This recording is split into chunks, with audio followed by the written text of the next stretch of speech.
Hi అండి. ఈరోజైతే గోంగూర mutton అయితే వండుకుందాము.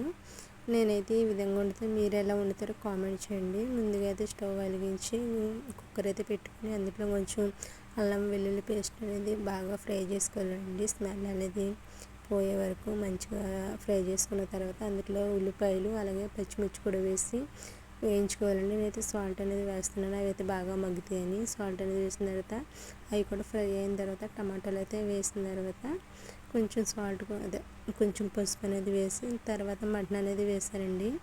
వేసి అయితే దాన్ని ఒక పావు గంట అనేది అలా ఫ్రై చేసుకోవాలండి.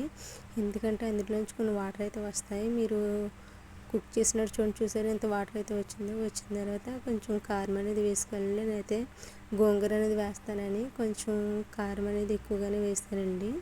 అంతేనండి, కొన్ని వాటర్ అనేది వేసుకోవాలి. వేసుకొని ఒక 3 విజిల్స్ ఒక 4 అయితే సరిపోతాయండి. సిమ్లో పెట్టేసి బాగా మనం 4 విజిల్స్ అనేది వేయించుకోవాలి. వేయించుకున్న తర్వాత పక్కన గోంగూర అనేది ఉడకబెట్టుకోవాలండి. గోంగూరలో నేను 2 పచ్చిమిరపకాయలు అనేది వేసి ఉడకబెట్టాను.